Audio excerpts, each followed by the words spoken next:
Hello everyone, कैसे हैं आप सभी। आई होप आप सभी ठीक होंगे। अस्सलाम वालेकुम, नमस्ते, सत श्री अकाल, what ever you feel connected with me. And आज मैं आपके सामने अतीत भाग 3 है ना, जो देखो मैं बहुत बार ये वीडियो में समझा चुकी हूँ।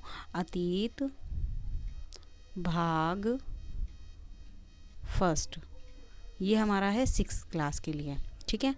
अब अतीत भाग 2 ये हमारा 7th क्लास के लिए, ठीक है।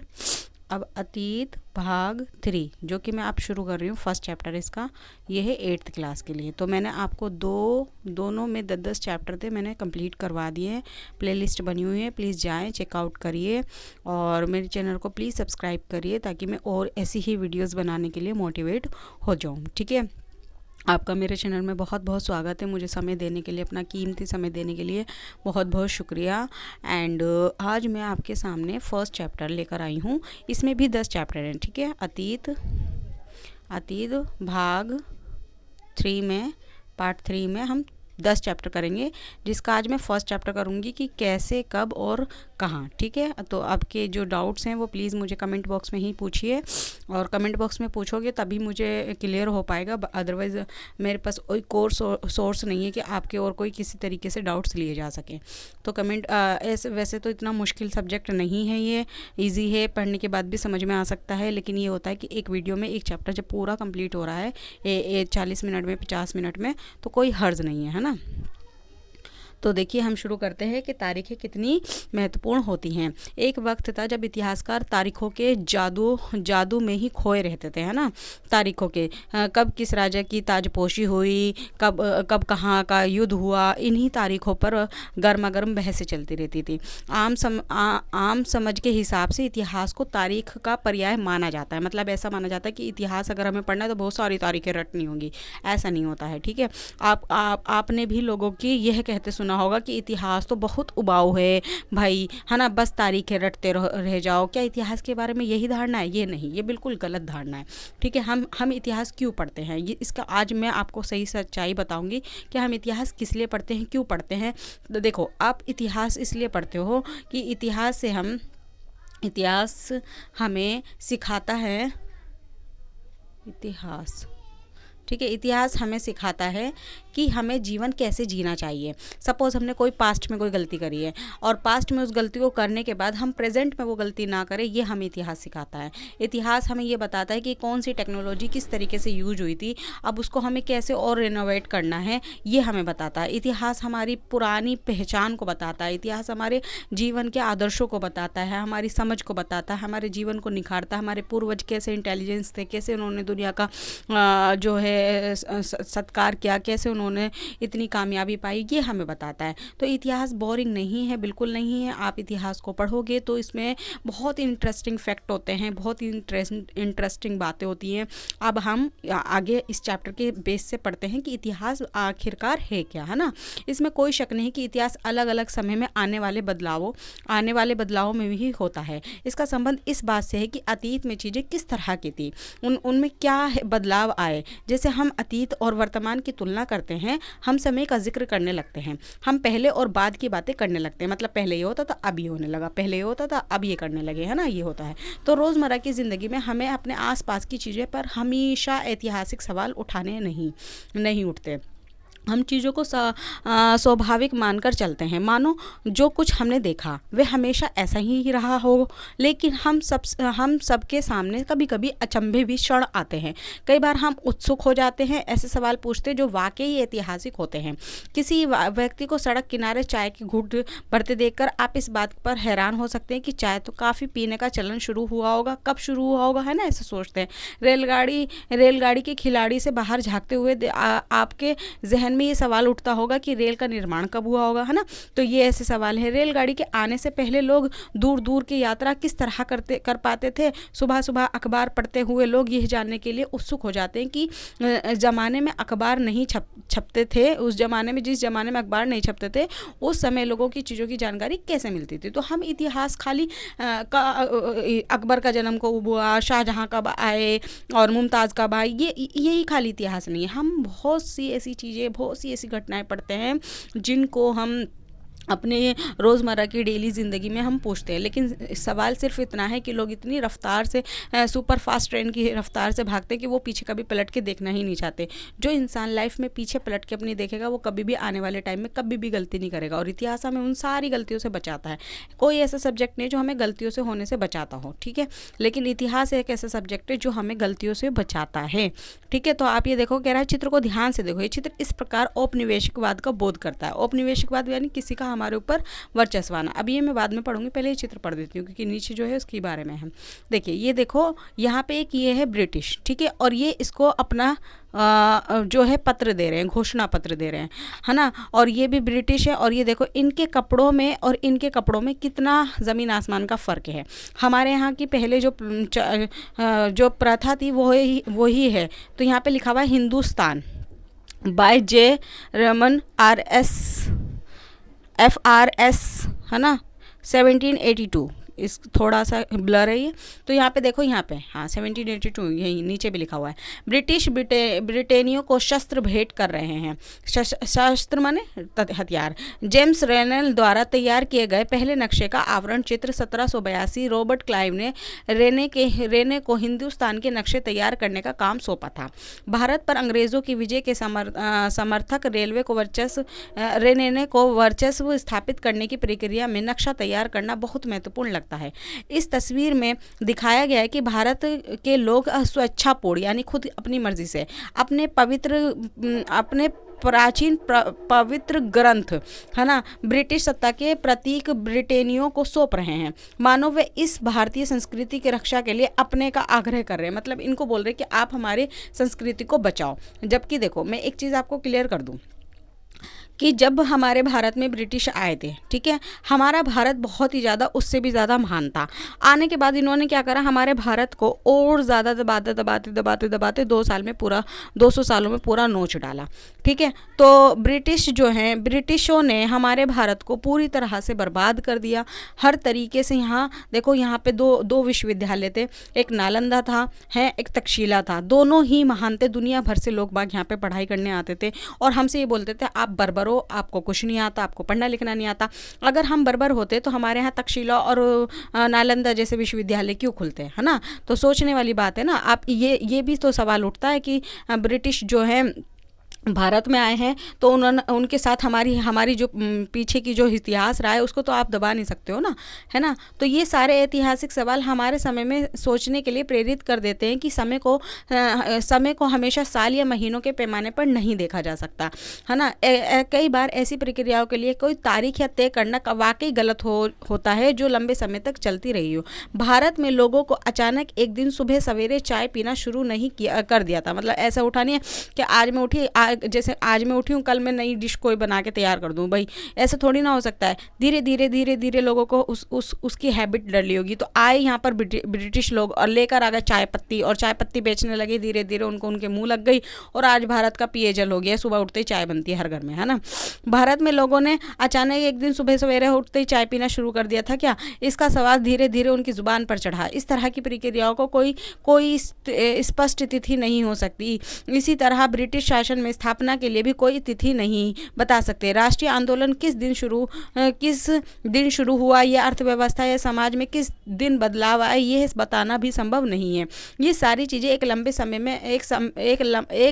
समय में घटी हैं। ऐसे में हम सिर्फ एक अवधि ही बात कर सकते हैं, एक लगभग यही सही अवधि के बारे में बता सकते हैं। वे खास बदलाव दिखाई देने शुरू होंगे। तो फिर देखते हैं कि तो फिर लोगों को तारीखों से जोड़कर क्यों देखते हैं, है ना। लोगों को तारीखों से तो फिर लोग इतिहास को तारीखों से जोड़कर क्यों देखते हैं? तो इस जुड़ाव की वजह है कि एक समय था जब युद्ध और बड़ी बड़ी घटनाओं का ब्यौरे को ही इतिहास माना जाता था। यदि इतिहास राजा महारानियों और उनकी नीतियों के बारे में था, इतिहास ये लिखते थे कि कौन से साल राजा को ताज पहनाया गया, किस साल उसका विवाह हुआ, किस साल उसके घर में बच्चा पैदा हुआ, कौन सा साल उसमें कौन सी लड़ाई लड़ी, कब वह मरा, उसके बाद कौन सा शासक गद्दी पर बैठा। इस तरह की घटनाओं के लिए निश्चित तिथियाँ बताई जा सकती हैं। कि इस तरह के इतिहास में तिथियों का महत्व बना रहता है ना। तो देखो इतिहास खाली खाली राजाओं तक सीमित नहीं है, इतिहास जो है आम जनजीवन से भी जुड़ा हुआ है। तो जो जनजीवन जो जुड़ा हुआ है उसकी कोई तिथि नहीं है। जैसे मान लो अभी कोविड आया था, कोविड आया एक पूरी दुनिया में आया, तो एक पूरी दुनिया में आया तो एक पूरा काल बन गया है, यानी कि एक तिथि बन गई है कि हाँ भाई 2019 में कोविड आया था। अब आने वाले कुछ सालों में जब बच्चे इतिहास पढ़ेंगे तो उनको पता चलेगा, है ना। लेकिन कोविड में हर जगह कहाँ पे कौन कौन सी दिक्कतें हुई हैं ये उसकी कोई तारीख नहीं बताई जा सकती ना, वो तो आम जनजीवन से जुड़ी हुई है ना। तो ये एक सोचने वाला बात है कि जैसे कि आप पिछले दो साल के इतिहास की किताबों में आप देखते हैं, मतलब 2 साल की कौन सी बात हो रही है, 6th और 7th की बात हो रही है, ठीक है। अब इतिहासकार बहुत सारे दूसरे मुद्दे और दूसरे सवालों के बारे में भी लिखने लगे हैं। वे इस बात पर ध्यान देते हैं कि लोग किस तरह के रोजी रोटी चलाते हैं, वे क्या पैदा करते हैं और क्या खाते हैं, शहर कैसे बने और बाजार किस तरह फैले, किस तरह रियायतें बनी और नए विचार पनपे और संस्कृति व समाज किस तरह बदले। तो ये चीज़ हम देखते हैं, ठीक है।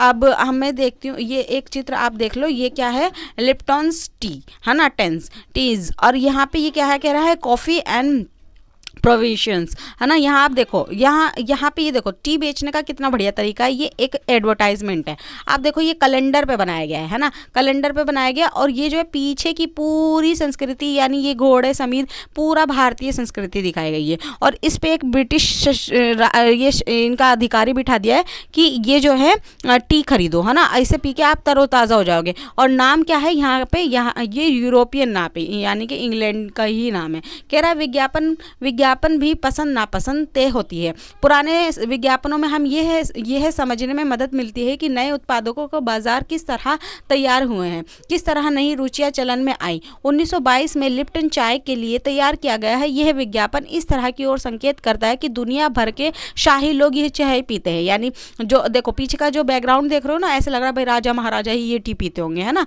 इस तरीके से। तो लुभावना बनाया जा रहा है, तो शाही लोग ये चाय पीते होंगे। ये तस्वीर के पीछे की तरफ एक भारतीय महल दिखाई दे रहा है, जबकि अगले हिस्से में ब्रिटेन की रानी विक्टोरिया का तीसरा बेटा राजकुमार अर्थार्थ घोड़े पर बैठा हुआ है ना। तो ये ब्रिटेन की रानी का बेटा है। अब जब रानी का बेटा है तो उसका महत्व बढ़ जाता है ना।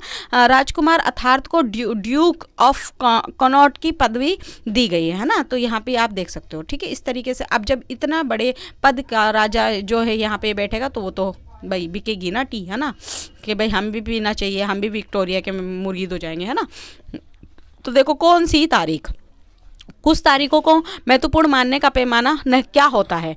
हम जो तारीखें चुनते हैं, जिस तारीख के इर्द गिर्द हम अतीत की कहानी बुनते हैं, वे अपने आप में महत्वपूर्ण नहीं होती। वे इसलिए महत्वपूर्ण हो जाती हैं क्योंकि हम कुछ खास घटनाओं को महत्वपूर्ण मानकर चलने लगते हैं। अगर अध्ययन का विषय बदल जाता है, अगर हम नए मुद्दों पर ध्यान देने लगते हैं, तो महत्वपूर्ण तारीखें भी बदल जाती हैं। उदाहरण के लिए आप देखिए कि भारत में इतिहासकारों को जो इतिहास लिखने हमें हर एक गवर्नर जनरल का शासन महत्वपूर्ण है। ये यहाँ पे देखो, यहाँ से अब आप मेन बातें आ जाएंगी। अब भारत में जो गवर्नर जनरल आए हैं, ये किस तारीख में आए, कब आए, क्या करा, क्या उन्होंने कौन सी घटना करी, ये महत्वपूर्ण हो जाता है। तो यहाँ पे देखो इतिहास का पहला जो गवर्नर जनरल था, ये बहुत इंपॉर्टेंट है, वॉरेन हेस्टिंग के शासन से शुरू हुआ। तो पहला गवर्नर जनरल कौन हुआ। आप देखो ये स्वतंत्र भारत का नहीं है, ये हमारा आए हैं फर्स्ट टाइम। तो जब आप पहला गवर्नर जनरल की बात करें तो वॉरेन हेस्टिंग पे टिक करना, ठीक है। और आखिरी वायसराय लॉर्ड माउंटबेटन था, ठीक है। आखिरी वायसराय लॉर्ड माउंटबेटन। अब ये वायसराय और ये क्या होता है, ये देखो, जब हमारे राज्यपाल होते हैं, है ना, उन्हीं की पदवी होती है, ये पदों का नाम होता है, ठीक है। तो दोबारा से पढ़ती हूँ मैं, ये इतिहास प्रथम गवर्नर जनरल वॉरेन हेस्टिंग से शुरू होता है। ये आखिरी वायसराय लॉर्ड माउंटबेटन के साथ खत्म होता है ना, होते हैं। अलग अलग अध्याय में हम दूसरे governor general hosting, Wellesley, Bentinck, Dalhousie, है ना, बहुत सारा काम इसने कराया। डलहौजी ने रेलवे भी इसने बिछाया। Canning, Lawrence, Lipton, Ripon, Curzon, Harding, है ना, और क्या बोलते हैं इरविन, ये है ना, गो बैक, है ना, रिपन, ये भी आपने नारा सुना होगा, के बारे में पढ़ते हैं। हम इतिहास में गवर्नर जनरल और वायसरायों कभी कभी ना खत्म होने वाला सिलसिला ही छाया रहता है। इतिहास की इन किताबों में सारी तारीखों का महत्व इन अधिकारियों और उनकी गतिविधियों, नीतियों, उपलब्धियों के आधार पर ही तय होता है। ये ऐसा होता है कि मानो इन लोगों के जीवन के बाहर कोई ऐसी चीज़ नहीं है जिसे जानना महत्वपूर्ण हो। इन लोगों के जीवन का क्रम जो ब्रिटिश भारत के इतिहास के अलग अलग अध्याय में विषय में बना हुआ है। तो देखो पहला ये मैं आपको जो अभी दिखा रही थी ना, रुको अभी मैं पहले ये दिखाती हूँ। ये देखो ये है वॉरेन हेस्टिंग, है ना। ये पहले भारत के गवर्नर जनरल बने थे। कौन था? देखो इंग्लैंड में हमारी इंग्लैंड में महारानी विक्टोरिया, है ना। महारानी विक्टोरिया वहाँ की रानी है और रानी ने यहाँ पे भारत पे अपने, देखो पहले तो हमें बोला कि थोड़ी सी जगह दे दो, काम करना है, ये करना है, दुकान से खोलनी है। अब आने के बाद हमारा पूरे भारत पे ही कब्जा कर लिया, है ना। ऐसा ये तो ऐसा हो गया कि मेहमान आए खाना खाने, है ना, अब हमें तुम्हारा घर ही पसंद आ रहा है, चलो तुम ही निकलो बाहर, है ना। घर या तो हमें खाना बना के खिलाओ, नहीं तो बाहर निकलो। तो इस तरीके से हमारे साथ कुछ ऐसा हुआ कि हमने तो दिया मेहमानों को शरण और कब्जा ही करके बैठ गए हमारे घर पर, है ना। तो भाई देखो वॉरेन हेस्टिंग 1973 में भारत के पहले गवर्नर जनरल बने। इतिहास की किताब में गवर्नर जनरल के कारनामों, जीवनियों में उनका गौरव गाथाओं और तस्वीरों से उनके भव्य व्यक्तित्व को उभारा जाता है। इन्होंने चाहे जिंदगी में कितने बुरे काम करे हो, लेकिन इनकी किताब में बहुत अच्छा लिख करके लिखा हुआ है ना। तो हम इसी दौर के इतिहास को अलग ढंग से नहीं लिख सकते? गवर्नर जनरल के इतिहास को चौखटे में हम भारत के समाज विभिन्न समूहों और वर्गों की गतिविधियों में किस तरह ध्यान दे सकते हैं कि जब हम इतिहास का कोई कहानी लिखते हैं तो उससे टुकड़ों या अध्यायों, है ना, उसके टुकड़ों या अध्यायों में बांट देते हैं। हम ऐसा क्यों करते हैं? ऐसा इसलिए किया जाता है ताकि हर अध्याय में कुछ असमंजस रहे। उसका मकसद कहानी को इस तरह सामने लाना होता है कि आसानी से समझा जा सके और याद रखा जा सके। इस प्रक्रिया में हम सिर्फ ना उन घटनाओं पर जोर देते हैं जो उन कहानियों को पेश करने में मददगार होती है। तो इतिहास गवर्नर जनरल के जीवन के इर्द गिर्द चलता है। हाँ, उसमें भारतीयों की गतिविधियों कोई मायने नहीं रखती। देखो जब गवर्नर जनरल नहीं आए थे भारत में, जब इंग्लैंड वाले नहीं आए थे, तो क्या हमारा भारत चल नहीं रहा था? हैं, तो हमारे भारत के जो लोग थे उनके बारे में तो कुछ है ही नहीं। आप देखो मूवीज़ देखो उठा के, बिल्कुल भारतीयों को ऐसा दिखाया गया जैसे उनको कुछ आता ही नहीं था। हैं, आता नहीं था तो हमारे यहाँ 2 विश्वविद्यालय इतने महान कैसे थे, है ना। जीरो की खोज कैसे हो गई? हाँ, गुरुत्वाकर्षण के बारे में भी बताया। यहाँ भारतीय लोगों ने पहले ही चरक आए हैं, उन्होंने सारे विज्ञान को हिला के डाल दिया। उन्होंने उस टाइम ऐसी औषधियों के बारे में बताया जो किसी को पता भी नहीं था। तो ये सारी चीज़ें कैसे आ गई, है ना। तो क्या इतिहास तो हमारा पहले भी था, लेकिन उन्होंने जाना ही नहीं, है ना। इस प्रक्रिया में हम सिर्फ उन घटनाओं पर जोर देते हैं जो उस कहानी को पेश करने में मदद देती है। जो इतिहास गवर्नर जनरल के जीवन के इर्द गिर्द चलता है, उसमें भारतीयों की गतिविधियाँ कोई मायने नहीं रखती, उनके लिए कोई जगह नहीं होती। तो फिर क्या किया जाए? जाहिर है कि हमने इतिहास को एक अलग खाका बनाना पड़ेगा। इसका मतलब है कि अब तक की तिथियों को महत्व दिया जा रहा था, वे महत्वपूर्ण नहीं रहेंगी, इसलिए नई तिथियां महत्वपूर्ण हो जाएंगी। तो देखो कुछ इतिहास की जो तिथियां हैं, अभी जब मैंने आपको 6th और 7th की हिस्ट्री पढ़ाई है तो उसमें ना सिर्फ ऊपर का फ्लो है कि हाँ भाई किस तरीके से हुआ है। हमने प्राचीन इतिहास पढ़ा कि कैसे हमारा दुनिया का विकास हुआ, कैसे मानव की उत्पत्ति हुई, है ना। हमने पढ़ा कैसे धातुएं मिली, कैसे राजा बने, कौन से गवर्नर, वो कौन से शासक आए, मुगल कब आए, है ना। सारे धर्मों का कैसे, संस्कृतियों का कैसे विकास हुआ, हमने ये पढ़ा था। अब हम भारत जब गुलाम होने वाला है उस इतिहास के बारे में पढ़ेंगे और उन्होंने कैसे हम पे अत्याचार किए, कैसे हमने अपनी आज़ादी पाई, इस तरीके से हम आगे बढ़ते चले जाएंगे, है ना। तो हम अवधियाँ कैसे तय करते हैं? अवधियाँ मतलब काल। जैसे कि मान लो ये एक समय रेखा है, तो इतने में क्या हुआ, इस बीच में क्या हुआ, इस बीच में क्या हुआ, तो ये अवधियाँ होती हैं, ठीक है। तो 1817 में स्कॉटलैंड के अर्थशास्त्री और राजनीतिक दर्शक जेम्स मिल ने 3 विशाल खंडों में हिस्ट्री ऑफ ब्रिटिश इंडिया, है ना। तो ये बहुत इंपॉर्टेंट व्यक्ति हैं, इन्होंने ही काल खंडों को बांटा है, ठीक है, जेम्स मिल, इनको ध्यान रखना। तो इन्होंने 3 कालखंडों में बांटा। अब देखो ध्यान से, कौन सा? हिस्ट्री ऑफ ब्रिटिश इंडिया, यानी इस वाले कालखंड में क्या है भाई कि ब्रिटिश इंडिया के बारे में, जैसे मैंने बताया ना समय रेखा है, तो इतने में क्या हुआ, इतने में क्या हुआ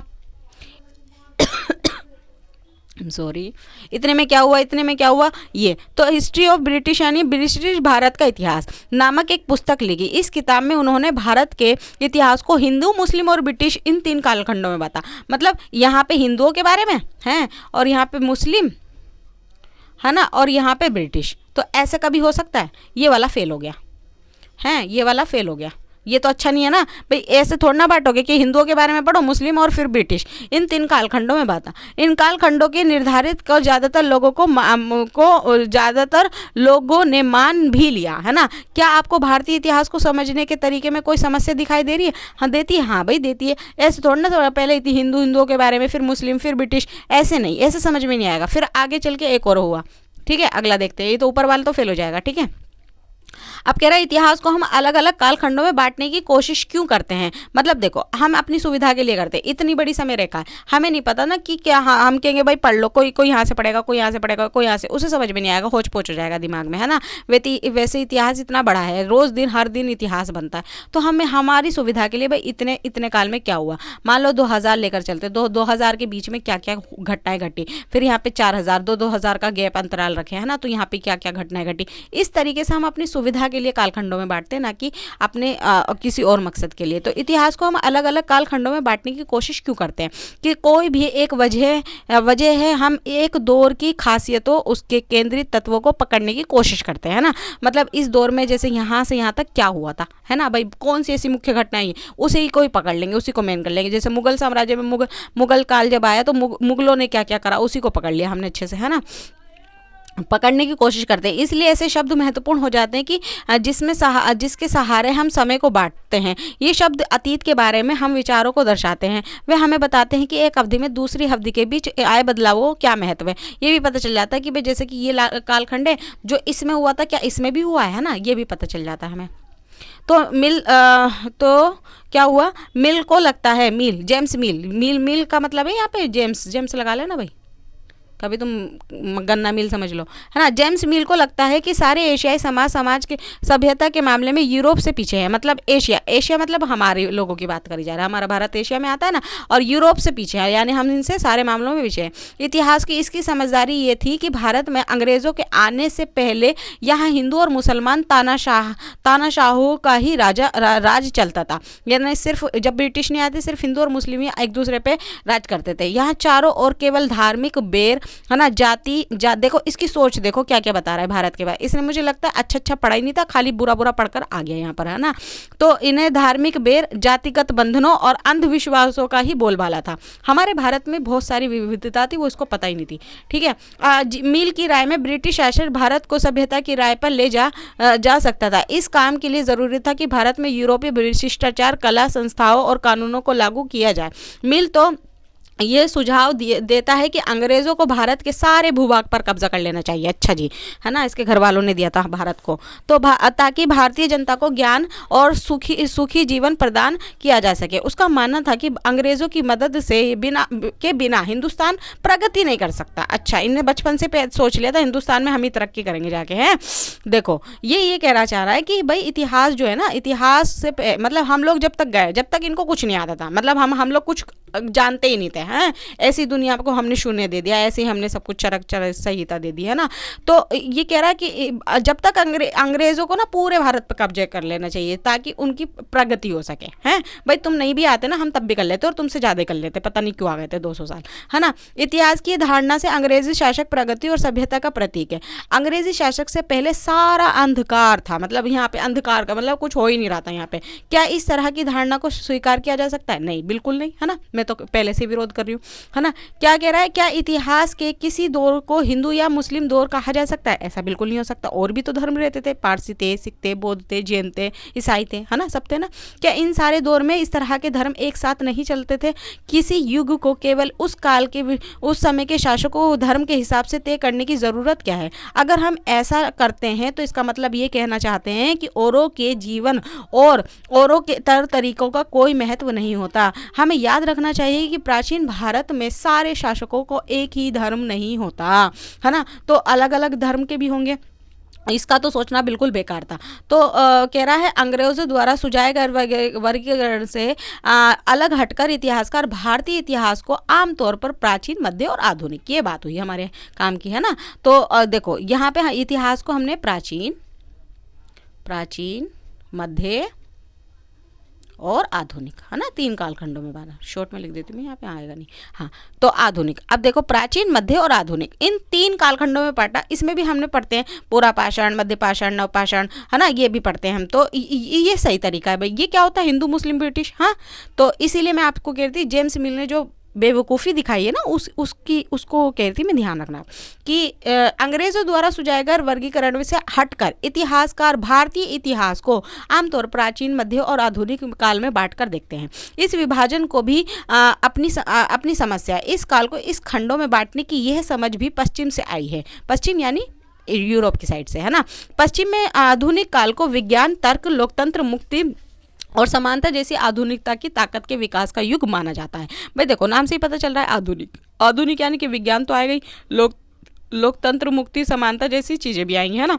और उसमें मध्य सामाजिक समाज था, जिसमें आधुनिक समाज की ये विशेषताएं नहीं थी, है ना। मतलब ये सब तरक्की वाली चीज़ें नहीं थी, है ना। और क्या हम अपने अध्याय के लिए आधुनिक काल के इस धारणा को बिना सोचे विचारे ऐसे ही अपना सकते हैं? जैसे कि आप किताब में देखेंगे कि अंग्रेज़ों के शासन में लोगों के पास स्वतंत्रता, समानता और मुक्ति नहीं थी। ये ना ही यह आर्थिक विकास की ओर प्रगति का दौर था।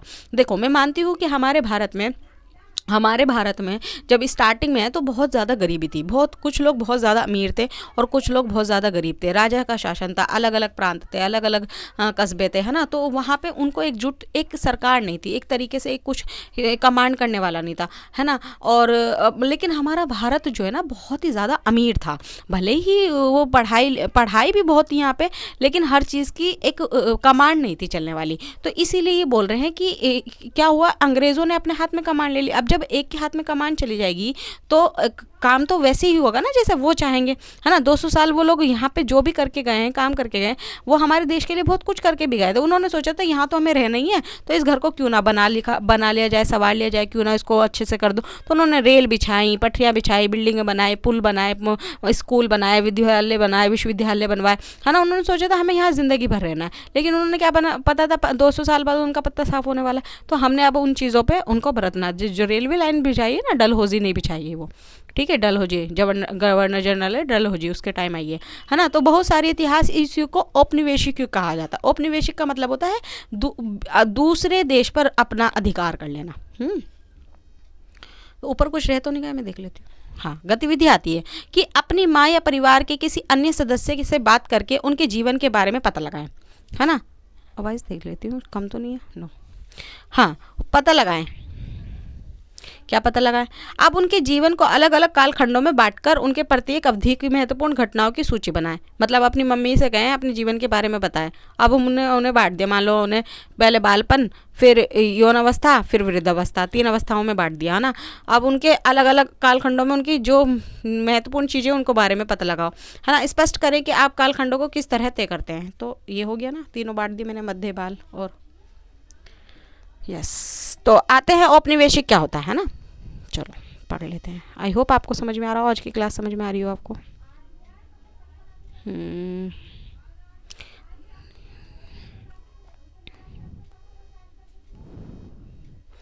ये जो चैप्टर्स है ना, इनको आप अच्छे से समझो, ठीक है।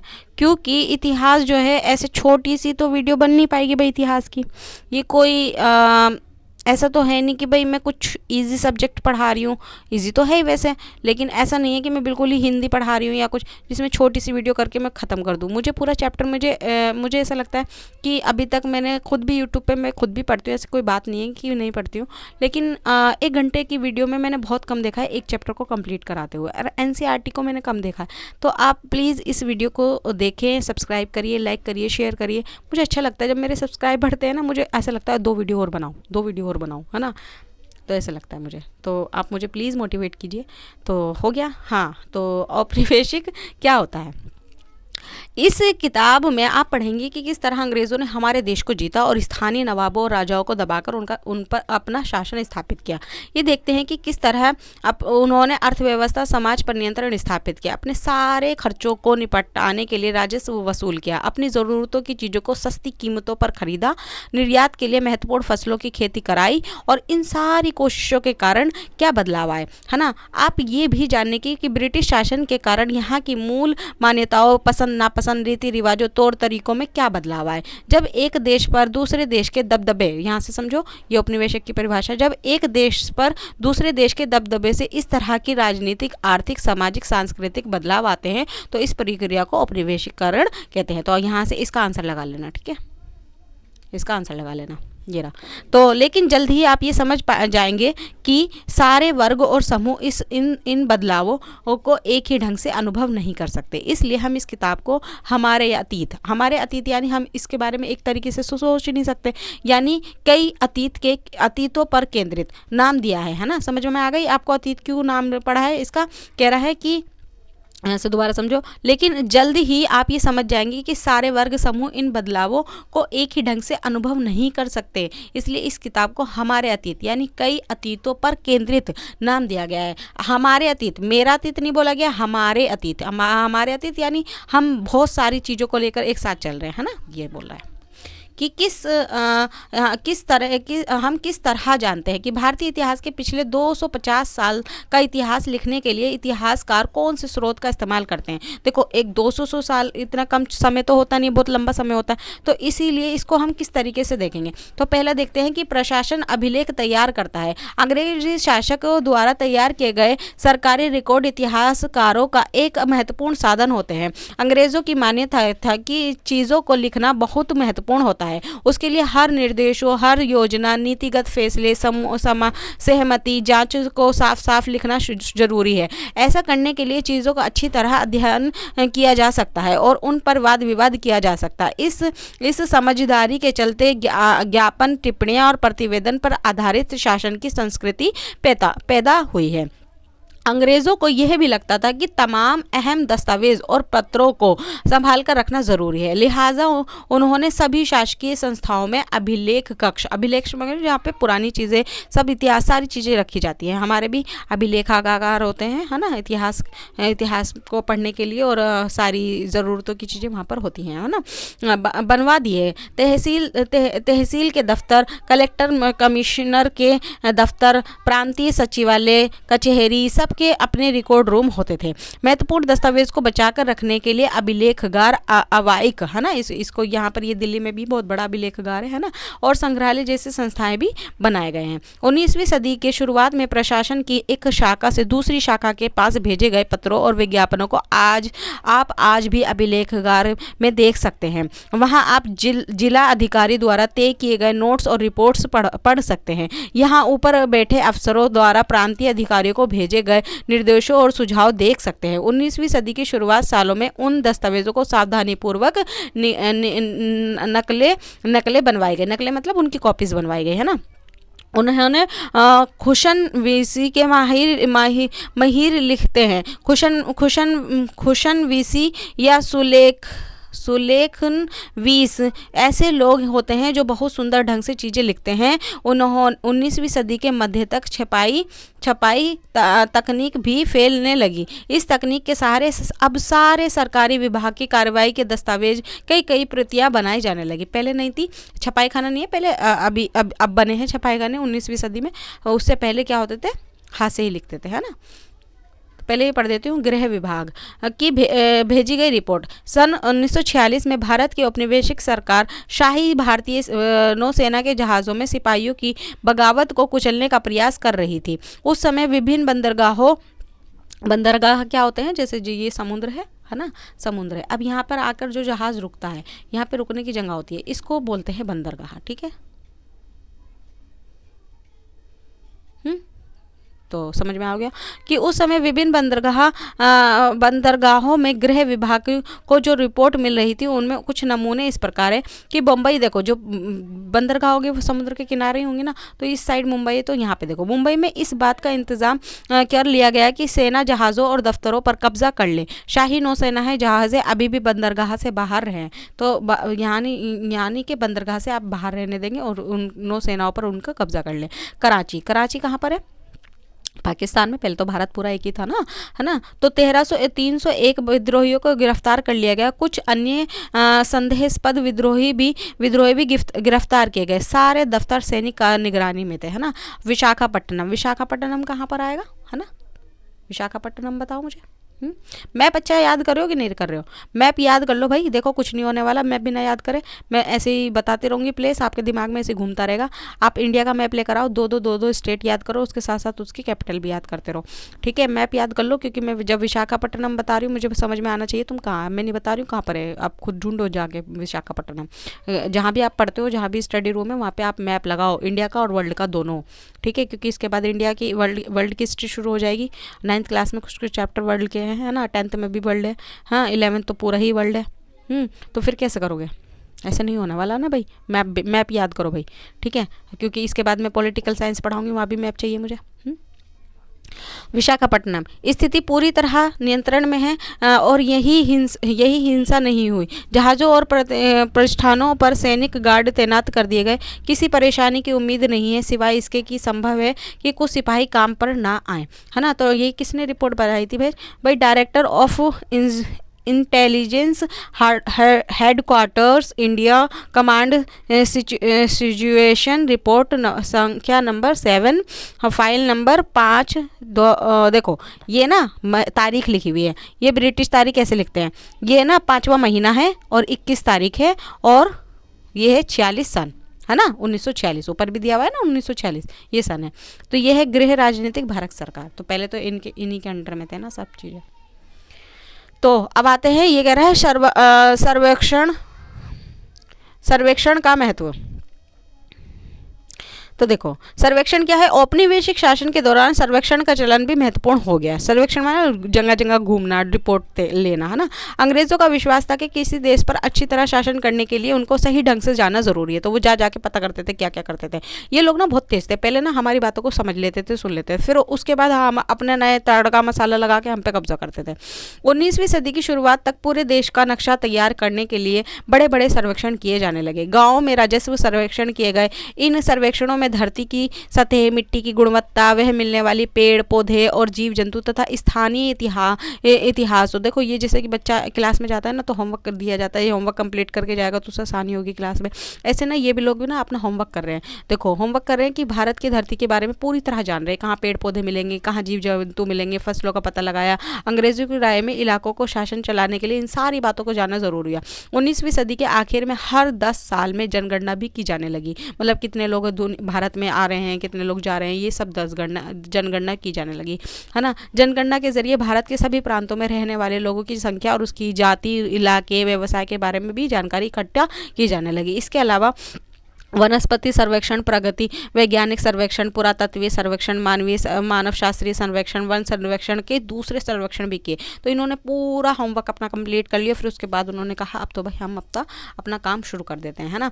तो इसके बाद जब इन्होंने सारी जानकारी इकट्ठी कर ली, तो जब औरंगजेब आया उसके टाइम पे इन्होंने थोड़ा सा अपना पट्टे पे ज़मीन मांगी इन्होंने, है ना। और औरंगजेब ने दे भी दी। तो पहले उसके औरंगजेब ने जब 1707 में उसकी मृत्यु हुई थी, तब हमारे भारत को समझ लो तभी से इन्होंने गुलाम बना। वैसे तो 1600 में ही शुरुआत हो गई थी, लेकिन इतनी अच्छे तरीके से नहीं हुई थी। लेकिन औरंगजेब के बाद तो बहुत ज़्यादा इन्होंने अपने आप को ले लिया था, है ना। तो ये देखो ये क्या है भाई?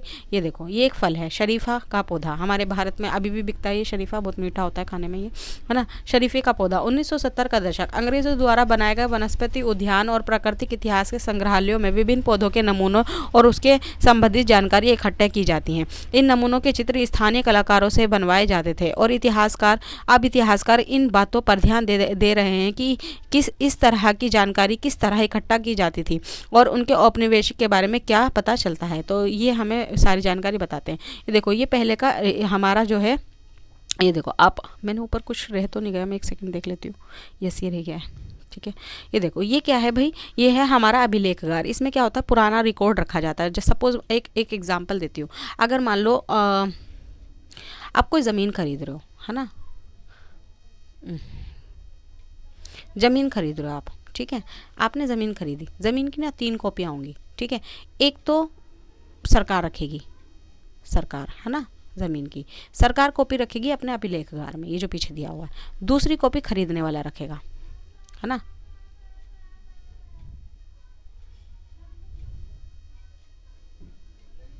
खरीदने वाला, और तीसरी कॉपी रखेगा बेचने वाला।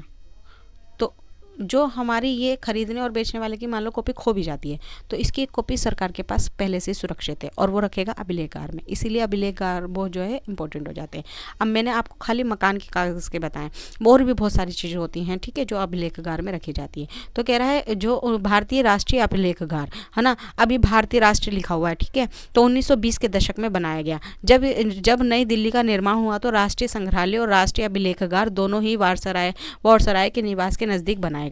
इससे पता चलता है कि अंग्रेज़ों की सोच में इन संस्थाओं का कितना भारी महत्व था। भाई जहाँ रहते थे ना वहीं अपने आसपास ही बनवाए इन्होंने, ताकि इन्होंने देखो क्या बनाया, निवास स्थान के नज़दीक बनवाए। क्या बनवाए, राष्ट्रीय अभिलेखगार और राष्ट्रीय संग्रहालय। इन्होंने कहा हमें सारी चीज़ें अपनी निगाह के समीप ही रखनी है, ताकि थोड़ी सी भी गड़बड़ हो तो हमें इन्हें पता। भाई जब देखो, अगर ज़मीन के खरीदने वाले और बेचने वाले के पास दोनों ही कागज़ खो गए, तो एक तो मेन इंपॉर्टेंट है, तो सरकार का तो मस्ट इंपॉर्टेंट हो गया ना, इसलिए वो लोग अपने पास सारी चीज़ें इकट्ठा बहुत ध्यान से रखते थे। बहुत तेज़ होते थे अंग्रेज़ भाई।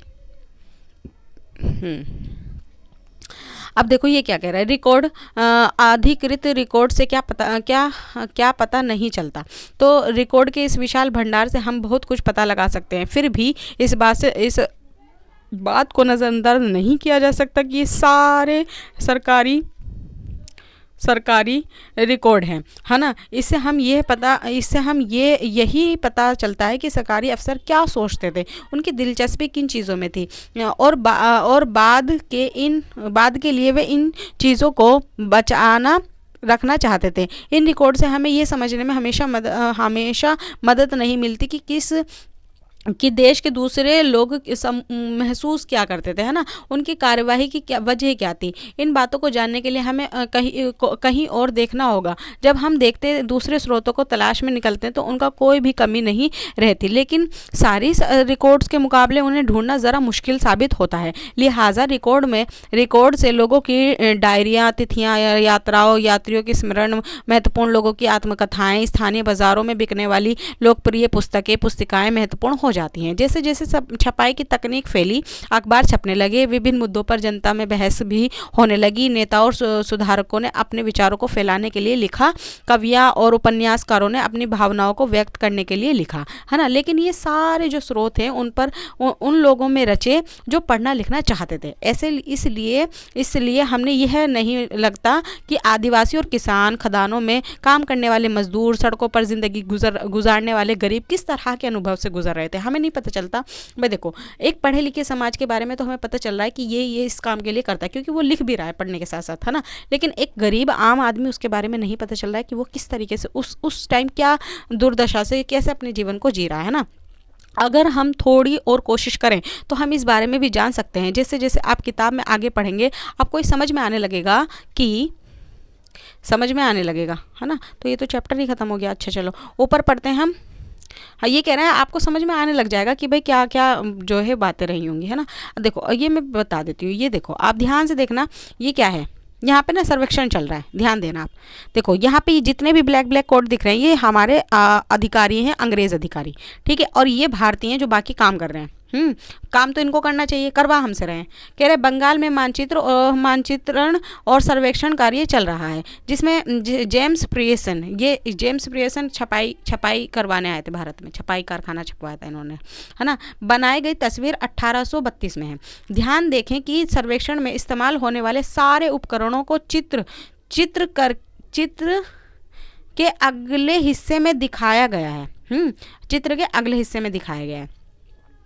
चित्रकार इस परियोजना में के वैज्ञानिक स्वरूप पर खास तौर से जोर देना चाहता है। वो बता रहा है कि किस तरीके से क्या क्या बनाया जा रहा है, किस तरीके से। ये देखो, ये देखो, ये दूरबीन है, ये औजार, हाँ, ये सब, ये पिट्टा है, सब कुछ सामान बताया जा रहा है, दिखा रहा है।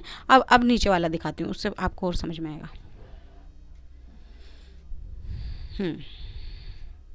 ये देखो, ये है 1857 का विद्रोह, है ना भाई। परेशान भी तो हो गए हैं, परेशान भी तो हो गए। देखो, अंग्रेज तो आ गए थे हमारी 16वीं सदी में, 17वीं सदी में। 16 जो होती है ना वो 17वीं पढ़ी जाती है, 17वीं जो है 18वीं पढ़ी जाएगी, और 18वीं जो है 19वीं पढ़ी जाएगी। ठीक है, ध्यान रखना, एक सदी आगे पढ़ा करो। तो इतिहास, तो थोड़ा इतिहास के स्टूडेंट हो तो ध्यान रखा करो। अभी क्या चल रहा है, 2022 चल रहा है ना, 2022 ही तो चल रहा है। तो ये कौन सी सदी चल रही है, 21वीं चल रही है ना।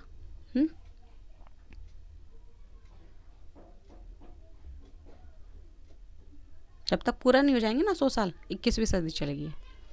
तो देखो, 1857 के विद्रोह। तस्वीर को बहुत ध्यान से देखना चाहिए। आप पहले देख लो अच्छे से, 1-2 मिनट देखो, एक आध मिनट देखो इसको ध्यान से, पूरी बारी की देखना, फिर मैं उसके बाद ना पढ़ाऊँगी अच्छे से। देखो, मैं दिखाती हूँ, नहीं दिख रहा तो देखो, जो अधिकारी हैं वो किस पे बैठ के लड़ रहे हैं, ऊंचाई पे, हाथी पे, घोड़ों पे, ऊँट पे। और जो आम जनता है उसको देखो कितनी बुरी हालत है, इसकी खाने पीने की चीज़ें भी गिराई हुई हैं। पहले आप देख लो अच्छे से चित्र।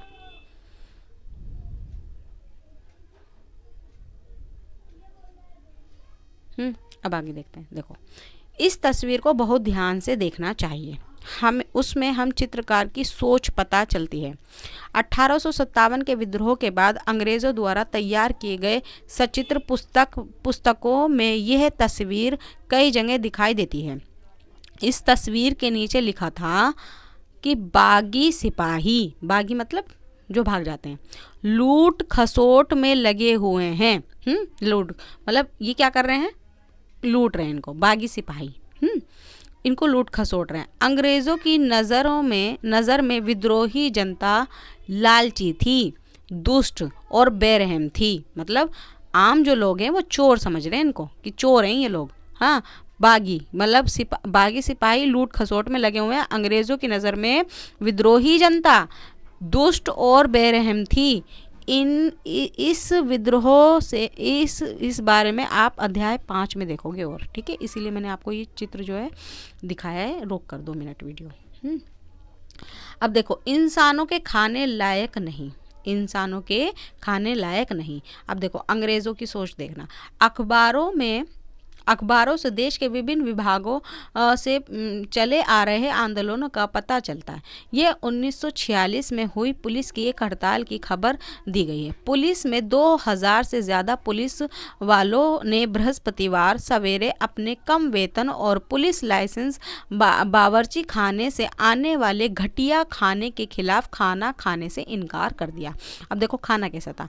जैसे जैसे ये खबर दूसरे पुलिस थानों तक पहुंची, वहाँ भी पुलिस वालों ने खाना खाने से इनकार कर दिया। एक हड़ताली का कहना था पुलिस लाइंस क्या होता है, जो पुलिस जहाँ पे पुलिसों का खाना बनता है और वहाँ से वो रसोई जहाँ से जगह वहाँ से बनकर अलग अलग पुलिस थानों में भेजा जाता है ना।